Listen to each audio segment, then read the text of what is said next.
Set.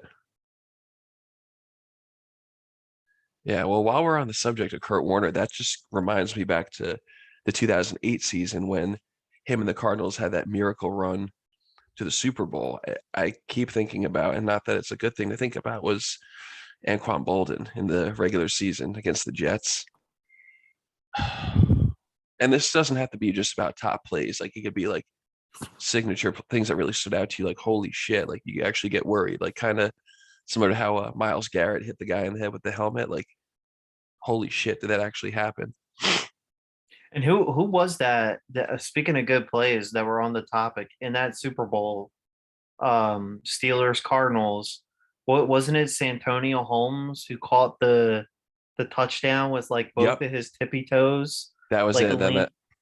that final play, yeah, because I think Larry Fitzgerald he scored before that, and then there's Antonio Holmes that I think was that on. It might have been a fourth down. Let me see this right now. Yeah, I'm a little rusty in the football lore world, so I think just when shit started getting too political, it just kind of turned me off. It's like, whatever. Like I'm here to watch the game. Sorry. Super Bowl 43.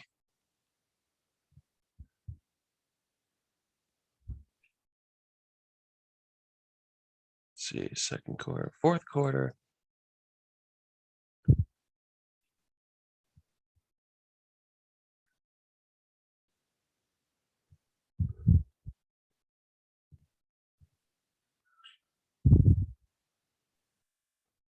Look at this here.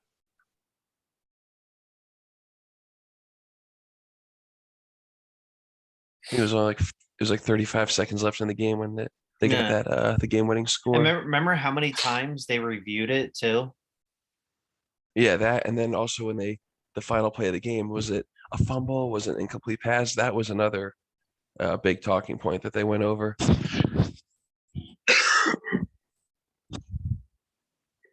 Yeah, sorry folks if I'm coughing in the microphone a lot. It's just I'm getting over like a mild form of bronchitis, but Oh boy. it's not COVID. Don't worry. It's not the vid-19. Hopefully not. Sorry. Oh shit, because that actually just comes out right now. It's 10 o'clock. Yeah. That's Yeah. okay. I just found out that my whole family in Florida has got it. So Ah shit. That's not good. all right, my next one that it's not like a big game, but it was like memorized for a reason. Was the Terrell Owens Dallas Star game? Oh yeah. Remember, every time he got a touchdown, he ran to the star, and I think it was like Deion Sanders or Emmitt Smith who like knocked him off the star or something Oh like yeah, that that. was George Teague. George Teague. Meh. He just like bulldozed him, and then the referee like pulled Terrell Owens like just get off the fucking star, and then I think T got thrown out of the game, understandably so. You don't resort to violence. You don't go all Will Smith on the guy. Meh. You know what's But crazy? I just saw a YouTube video a couple weeks back of him. There was a game when he was playing for the Niners. It was a playoff game, and I forget who they were facing or what was going on. But every ball that was dropped to him, he just kept like literally every single pass he just dropped. Like there was wide open catches. Well, finally, one of the last plays of the game, they throw him a touchdown pass, and he catches it in the end zone.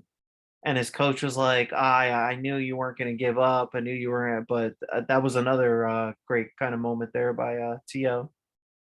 yeah, he was a damn good ball player, and I mean it kind of sucks that like he didn't. I mean he played in the Super Bowl, but he didn't win one. But like he was, even though he was known for a lot of for his like shenanigans. What do you call it? He was always a good ball player. Him and I remember him and McNabb. That was like a killer duo. That was like with Peyton Manning and Marvin Harrison or Reggie Wayne. It was just that unstoppable duo that nobody could touch. Hmm. Listen, I'll be honest with you, man. There's a lot of players in the NFL that just should have kept their mouth shut and played the game. And I think that if he did, he probably could have gone on to be like one of or the best receiver to ever play the game. Yeah, remember Brady and Randy Moss? How they were like almost untouchable. That was Hmm. well, they were touchable because we took their asses down. But players who 17 never, and 1. yeah. Who else was, yeah, like we're talking about players who probably should have kept their mouths shut. You know, it'd be Ocho Cinco. Like, why would you Chad change Ocho like Zilcho. Ocho Cinco? Yeah, like come on, dude. Um, You know these guys are still trying to get back into the league. Like I think so. I think Chad Ocho Zilcho played football in Canada, and then he's still trying to get back into the league. Did you see there was a tweet? He tweeted out something about how he could cover some of the best receivers in the game today. And he's like, "Oh, just sign me to the practice team and then release me before the season starts." It's like, stop! You're just going to be a locker room distraction. Like, yeah, and once you get released, you don't get paid anything. yeah, So like, right? you're not gonna be like this, like like this high profile like signing. It's not gonna be that way. That Yeah, and or then like do you know who else is? To is playing indoor player owned football or something like that? Or did you see that? I thought I heard him talking about wanting to make a comeback, but like I think I didn't see he was playing in like indoor, which I don't think that's bad to do. It's like you get to go have fun. It's more like Yeah. it's like you don't want to leave the game completely. You can have fun, maybe make a little bit like a little less money, but at least you could still like play the same game that you grew up loving. Yeah. Yeah, some people just should have never been talking. Like, remember the whole the Richie Incognito bullying scandal? Hmm. Yeah, that what was his name? Jonathan Martin, Mike Pouncey was involved, and That was when they were with the Dolphins, right? yep, And the Dolphins haven't been anything since 2011 when what was his name? Was it Chad Pennington who played for the Jets? He got released, went yes, down there and had this like great season with the Dolphins, and they won the division that year because that was the year Brady tore his ACL against the Chiefs in Game 1 of the season. that's right. Yeah, he got hit on the first play, and like Hmm. he completed the pass, but like and then I think that's when they started making the rule about like hitting, I Yeah, guess you going have for to the be leg. up, like you can't be laying on the ground when you hit the player. So he hit him square in the knee, like it's like like imagine driving like a truck into like a tree that's like pretty much dead and just snapping it like that. Like that's what happened to him. Yeah. Well, that's okay. Did you see a couple weeks ago he admitted on what was it, Instagram or Twitter, that another special game against the Raiders was actually a fumble. His arm Oh yeah, I wasn't saw that. going forward. Like it actually can't. It's like, dude, it's a fumble to begin with, and you're just gonna let him get away with that. And then they made it like the Tom Brady rule or something like that, where The like tuck, yeah, the tuck rule. That's right. yeah, ridiculous. Yeah. So when he's so when he's not deflating footballs, he's admitting it's all bullshit. I'm kidding. I'm just kidding. I don't. But then you saw he appealed Roger Goodell's suspension. Good. So Roger Goodell what goes to the fucking federal court just to make a statement on Brady. Like what a fucking asshole. Right. And then Brady finally admits after he pleaded innocent. He was like, "Yeah, I did it." And then they suspended him 4 games, and he still went on that season to have like a great season. You know what's the ultimate revenge of Goodell doing what he did and then having to hand Brady the Lombardi trophy at the end of that season. As much as I don't want to see Tom Brady lift the trophy again, because I'm like, he's like the Yankees of football. Yeah, Like, anytime to get Roger Goodell like in the doghouse is a good day. Oh, you no, see when man. you guys had the draft in Philly and they boo the shit out of it. Oh no, it was I'm thinking Gary Bettman. I'm sorry, from the NHL. And he's like, I thought Philadelphia was a city of brotherly love, and they booed his ass to death. Well, no, you know what was funny? So the year we had it in Philly was the year that we went on and won the Super Bowl. That next year they had it in Dallas, and what was his name? Our David Akers, who was our kicker for the longest time, did our second or third draft pick, and they booed the hell out of him because obviously you're in Dallas. And you know what he says? He goes, "That's okay. You guys haven't won something in over 30 years." And the whole entire stadium was just like, boo. Oh yeah, that's wild. America's team 30 Yeah, years ago. yeah. I just saw the Rangers just scored to beat the Penguins in Game 7. No. Yeah, but you know what? They worked hard. They were down 3-1 in the series, and they battled back. As much as I hate the Rangers, I don't want to see Sid the Kid win. Yeah, I mean, what I'm interested to see is this next series between the Panthers and the Lightning. I mean, No, I'm kind of I am pulling for the Panthers because I kind of don't want to see Tampa win 3 in a row, become like the new hockey dynasty. no. I don't know. I kind of want to see Giroux win a cup. He kind of deserves it. Yeah, I feel like his window is kind of closing. Yeah, that's why they traded him. And you know what? He actually told them too. He's like, if we're not doing good, like halfway through the season, he's like, I want to be traded to a playoff team, a contender, and that's what they did. He deserves That's, it too.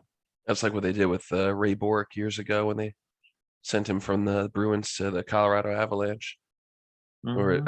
I remember seeing that when what's it called Joe Sakic, the Colorado captain, he grabs it, he posed with it, and then he hands it right to Ray Bork. This guy waited too long, 22 something years to finally hold the cup, and he did. That was like we did the same to Chemo Timonen. So towards the end of one of the Flyer seasons, he said to them, he's like, "Oh, if we're not gonna get to the playoffs or win anything, he's like, I want you to trade me to a contention." And the last Blackhawks championship, Kima Timonen was on that That's team right. for the Yep. run. Yeah, that's okay. Another Philly curse for a while was the Super Bowl, which you know what no one ever talks about. Every person that we trade to another team, they go on and win the championship Yep. that year. So like Hunter Pence, he was a right fielder for the Phillies. They traded him to the Giants, and they won a World Series that year. Yeah, that seems to be the case. It's like, oh, you have this really good player and you're gonna let them go. They're gonna go somewhere else and win. Like we just got rid of Giants got rid of their cornerback, James Bradbury, which I was really pissed about because he was a damn good kid. You know, I considered him like a captain of our defense. And now, like, watch, he'll probably go somewhere and win a ring. You know, it happened to Odell Beckham Jr., Jason Pierre Paul. He won the ring with Tampa Bay. Hmm. So it's like, who's next? With one finger missing. Yeah, fucking fireworks accident. Idiot. Now I'm like a little scared of fireworks after seeing what happened with him. No, it's called "Don't Hold It in Your Hand." Yeah, I know. Whether you're drunk or not, you should have enough common sense not to hold it in your hand. Yeah, I remember it was so badly damaged. Actually, it wasn't blown off initially. Like I think just to speed up the healing process, he's like, just cut it off. Yeah, So he had like that fucking oven mitt for like at one point, yeah, just I like a remember club. that. Hmm. And he still has, a decent game left in him, but he was unable to like, get past guys as easily because of that. No. Except when he goes to leaves the Giants and goes to play Tampa Bay and win a fucking Super Bowl. Fucker. Oh man. All right, one of my last ones that I have on the list, and I know we talk a lot about Eagles Giants because it's our teams, but I put on there the Philly special, Nick Foles, Mm, and how they no one actually knows the story about that play. So when the Eagles won the NFC Championship, and they knew that they were going to play the Patriots, when they went out to Minnesota, all the practices that they had, they ran false plays because they knew that the Patriots had spies. Like think about it. Like you think the Patriots aren't going to cheat? Or like Spygate, Deflategate. So their coach told them on the plane ride over there, "Hey, like I'm going to give you a playbook. When you're done with that playbook, like reading it, don't keep it in your room. You have to give it to the Eagles security guard when you're done like looking at it, right? Hmm. So they were running all these fake play, and then what they did too is they rented out a you know how hotels have like ballrooms, right? And Hmm. they open up. They rented out this ballroom and they ran this one play, and all the players were saying that they only ran the play like 3 times. They practiced it literally 3 times. And they were like, "Oh, if the time comes, this is the play that we're going to call." And that's the only play that they practice actually in Minnesota, because all the other plays that they did were all false plays, because Hmm. they knew that all the page like they're eventually going to have someone like spying on us or try to get like videotape of us playing. That was the only play that they did. They ran it 3 times, and then lo and behold, they ran into the Super Bowl, and then it was a touchdown. Yeah, they ran. I remember they scored that touch. It was like right before the end of the first half, I think, right? Yeah, yeah. Something like that. Yeah, that was special, pun well intended. Yeah. So one of my last ones will be. I'm trying to think which one I want to talk about because I know it's going to be a lot of Eagles Giants heavy, and I guess I'll talk about the one with um the the final touchdown of Super Bowl 46. The second time we played and won against the Patriots was the Ahmad Bradshaw score. Well, first I'll make mention of on that same drive before and the Mario Manningham the sideline catch touchdown. Like I literally thought he like bobbled it for a bit, but like it's like if he it's one of those things where if he doesn't make that catch, we're not winning this game. Kind of like with Edelman when they had their comeback in with New England against the Falcons that one year. The um the final play when Ahmad Bradshaw like they Bill Belichick purposely stood all of his guys up because like go in, let him score. It still gives us plenty of time to work with. And that almost backfired on us because Ahmad Bradshaw was going in and Eli's like, don't score, don't score. And he like fell into the end zone. He's like, wait, no, I don't want to score this touchdown, but he fell in on his ass. But that was close because they got on that final drive when Brady he just heaves it into the end zone one last time, like we've seen him do countless times before. We batted it down, but Gronkowski had a chance to catch that ball, but it was already by like a split second, it had hit the ground before he got there. But if it was up in the air for like a half a second more, he probably would have caught that and broke the Giants and the Giants fans' hearts. No. Like that was Or our late miracle run when we were 7-7. Everyone's like, whatever, they're done. And then Victor Cruz on Christmas Eve took that 99-yard pass out of the end zone all the way against the Jets, and we never lost Crew. another game after that.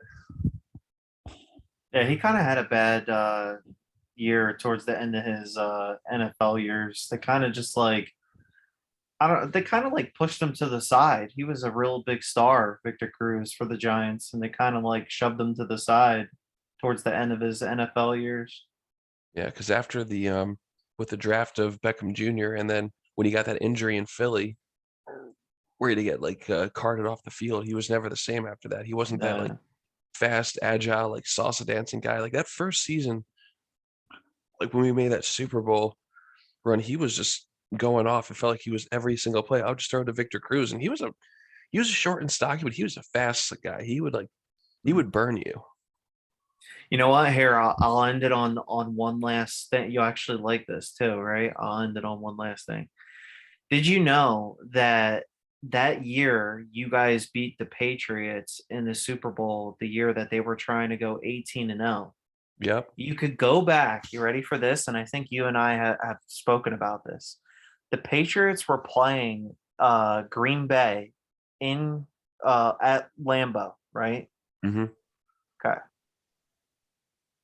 What's his name? Rodney Harrison, who was a cornerback Yep. for the Eagles for a long time, signed with Tampa or Green Bay that year for I think it was he was on like a 1 or 2 year contract.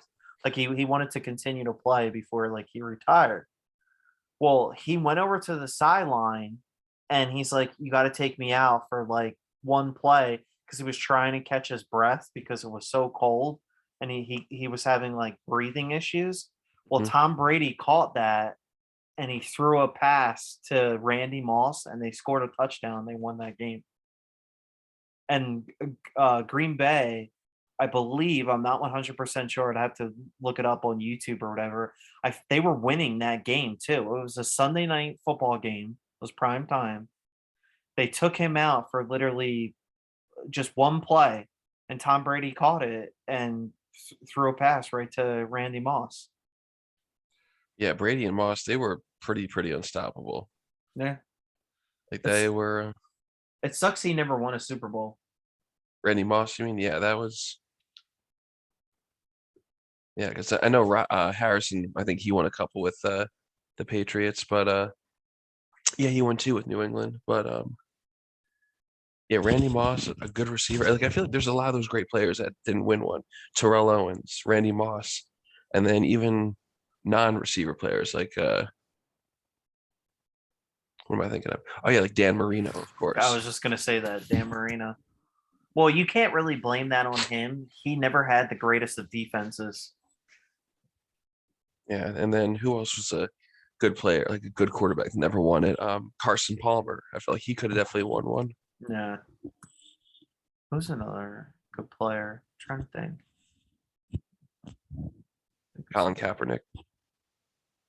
Yeah, yeah. That first season, that first season they were in the Super Bowl. They had a pretty good team set up to win. Joe Burrow. Well, I mean, Sure. he's still got a career ahead of him, so he'll have a chance. Yeah, he Um, still got a ways. What was the guy? Trying to think of his name. The tight end for the Cowboys who played with Jason them. Witten Jason went. I actually wish that he won a Super Bowl. Not with Dallas. I'm not saying with Dallas, but I in wish that, general. yeah, in general, that he won a Super Bowl. Oh, that and what's his name from Brian Urlacher from the Bears. Yes. Yeah, Brian he Urlacher. he was with them that year when they fell to the Colts. Other big name guys who should have won a Super Bowl. Thinking I'm drawing some blanks, even though I know like a lot of. Listen, I'll say McNabb, and I'm not saying Yeah, that because I'm an Brian Eagles fan. Dawkins. Dawkins. Well, he won as an executive, but not as a player Mm, because it's not the same, but yeah, still it's not good. the same. But no, my issue with McNabb is I think towards the end of his years, like after that Super Bowl year, it was just never the same. And I think the biggest issue that he failed to do was he failed to focus on the game. Like he was more worried about perfect example. I remember when we lost against the Cardinals in '08 in the NFC Championship game, and the first thing he says is, "Oh, well, I'm looking for an extension." It's like, dude, you just lost the game. You guys played horrible, which by the way, you played the same team that year on Thanksgiving that you blew out on Yeah, Thursday Night Football, and you didn't even show up to an NFC Championship game, and you're already talking about an extension. Like, yeah, that was your guy's Achilles heel, that NFC Championship game for a yeah. while, and then finally broke the curse. I'll even say Michael Vick. He was another good guy who, well, maybe not, well, not good guy Well, like because of his scandal, but like minus player, the dog play thing. Yeah, good player, yeah. good skilled player that almost didn't make it. He still works for the NFL, by the way. He's like him and Roger Goodell. He's like a He's like an analyst or something, no, no. What's it called? Like a player personnel. Like anytime, ambassador, yeah, like a player something like that. ambassador or like a life coach or something for the NFL. Yeah, him. Did Howie Long win a Super Bowl? Yeah, Howie Long won 2 Super Bowls, Oh, okay, well then that and he's never mind. excuse me, Hall of Famer Howie Long. Hmm. Maxwell, stop it, man. Yeah, he won Sorry, Super Bowl 15 and Super Bowl 17. no, Terry Bradshaw's had four. Yeah, Terry Bradshaw had 4. All Strahan's those got one. all those guys on the Fox analyst crew won a Super Bowl. Michael Strahan won one with the Giants. Yep. Jimmy Johnson won 3, and shout out, he I think he should have been in the Hall of Fame a long time ago. Yeah, I'm Uh, surprised it like took so long. Howie Long, also in the Hall of Fame, has 2 Super Bowls and his jersey's retired with the Raiders. Hmm. Same thing with Strahan. And then Yep. Terry Bradshaw, 4 Super Bowls. His jersey's retired and he's in the Hall of Fame. Yeah, these guys have had tremendous careers, and it's like when you see guys that we grew up with, like the Peyton Mannings, the Peyton Manning's, Megatron. Megatron, that's another good one. They should have won the big one. There was a guy on the Texans, Andre Johnson, or Yeah. who was that receiver guy? What was his Andre name? Johnson was a running back. Or no, I'm thinking about we're out west too. Larry Fitzgerald should have won a ring. Hmm. Yeah, he was good. That's okay. Did you hear that? I think it's for the Colts. Reggie Wayne is going to be a wide receivers coach for the Colts this year, something Oh, like it's that. very fitting. That's how he got his ring. So it's Yeah. more power to him. I will say this, and I can't say because no one will ever know, and you always hear people like, "Oh, but what if this?" I kind of wanted to see what would happen or what the outcome would have been if Carson Wentz didn't get hurt that year, and Yeah, and because and Nick Foles. And you know what? Nick Foles deserves everything. I'm not taking anything away from him because if you read his book, that this is a kid that literally came from like nothing. And think about how many times he was let go and cut, and then look, he just stepped in and won what do you call it? A team, a championship as a backup, and you beat yeah, the greatest quarterback of all time. And then not only that, think about that, you won it for like New York is a big football city. Philadelphia is a big football city. But think about this: when you win a championship, you think Eli Manning's going to walk into a bar and have to pay for a beer now in the city of New York? No, of course not. no, and Same thing. yeah, Same thing with Nick Foles. yeah, it makes you wonder, like, would they still have won? Carson Wentz, not take anything away from him either. He was MVP that year, right? No, it was Tom. They gave it to Tom Brady. Of course they did. Fucking assholes. Well, that's like basketball. Like everyone thought that they were Joel Embiid was going to win this year MVP, but what's his name from Denver won? I forget the guy's name. But like that's the thing too. My biggest thing about a lot of NFL stars, right? And you're talking about great plays, is I also think that there was a lot of coaches who set players up to fail. Like I think the Eagles set Carson Wentz up to fail, clearly. Um, Mark Sanchez, the Jets set him up to fail. Yeah, like Carson Wentz. Okay, he has one bad season, but I feel like they were already committed to getting rid of him and bringing in Jalen Hurts before anything Right. even happened. Like that final uh that final game of the season, I think they already sat Carson Wentz. It's like you got rid of all of his good weapons, and now you're gonna get rid of him. Yeah. Like I don't know, man. Like, but that is a good thing to wonder. What if, the Giants had a similar boat, and they had to Jeff Hostetler years ago. He had to step in for Phil Simms, I think, when he broke his foot. And what if Phil Simms kept playing that whole season? Would they still have won the Super Bowl? You never know. Like, Yeah. given you know, we're not unsatisfied with the Super Bowl victory. We'll take that shit any day. But Well, I will say this. I think that same thing with Plexico Burris. If he didn't shoot himself in the leg, yep, they could have won on and won at least another Super Bowl, if not two more. yeah, we were like the top team in the NFL that year. And given some of our schedule was a little bit easy, but like we had the talent. We were stacked. I remember that was back when our running offense was crushing our passing offense. We had Earth, Wind, and Fire, Derek Ward, Ahmad Bradshaw, Brandon Jacobs. Like Ground we and were, pound. yeah, That's what Tom like Coughlin was good with. yeah. Brandon Jacobs was like the fucking juggernaut with like that was like a power lifter from the waist down. Hmm. And you know what? Not for nothing, but that's why Eli. Like, don't get me wrong, Eli Manning was a good quarterback, but I also think towards like the end of his years, especially when Tom Coughlin left, it's like you guys never set up the pat, the run to set up the pass. And I think that's why he always got crushed. Your offensive line has been just It's been bad for a while. Same thing with the Eagles. The Eagles offensive line will be all good, fine and dandy. Everyone will be healthy, and then boom, the whole entire offensive line just gets hurt, and then you're yeah, done.